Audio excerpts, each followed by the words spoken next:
खुलुमबाय दिनै गोथार फोरोंगिरि सान आरो बे गोथार फोरोंगिरि साननि गासै फोरोंगिरि बिथांमोननो आं गिबियावनो दुलाराय बर' फरायसा आफादनि जानानै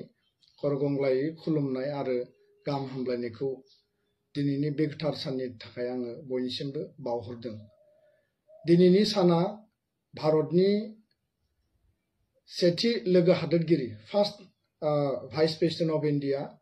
आरो नैथि हादोरगिरि डक्टर सर्वपल्ली राधाकृष्णननिबो जोनोम सान आरो बे बिथांनि जि गोथार जोनोम सान बेखौनो भारतनि गासै हारि समाज बासियालासे आरो गासै फोरोंगिरि समाजा फोरोंगिरि सान हिसाबै फोरोंगिरि बिथांमोनखौ मान होबोदों आरो फालिबोदों। बेखायनो आङो दिनैनि बे गोथार सानाव हारि दानायनि थाखाय समाज दानायनि थाखाय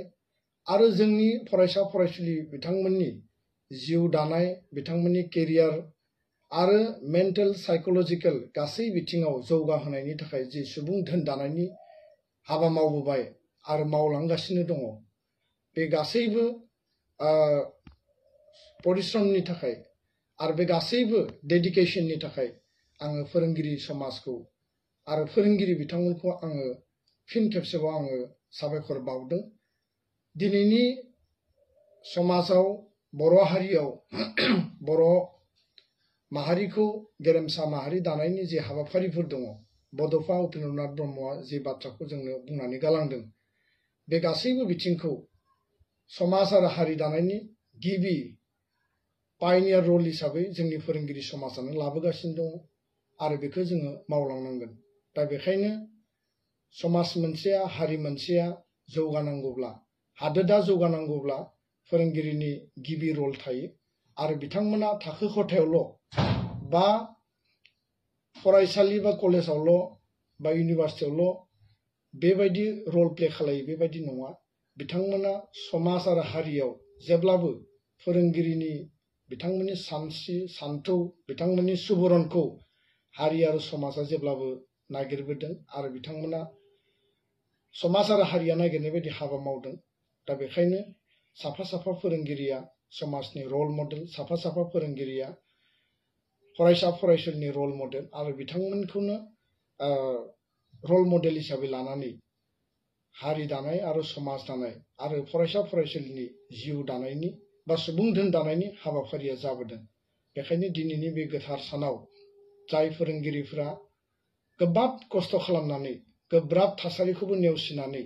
बे सरकारि फरायसालियानो जा बे प्राइभेट इन्स्टिटिउसनानो जा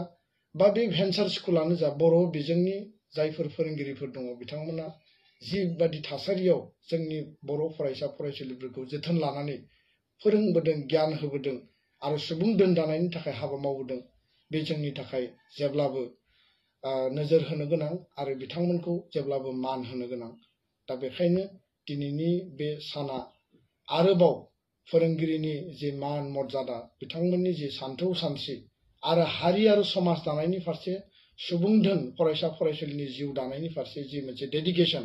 बेखौ आरोबाव बांहोबावथों आरो बेखौ बांसिनै बिथांमोना हाबा मावनो हाथों। बिथांमोननि जिउआव गोजोन आरो जेब्लाबो फोरोंगिरिफोरनि गेजेराव खौसेथि आरो अनलायनाया अराय थाथों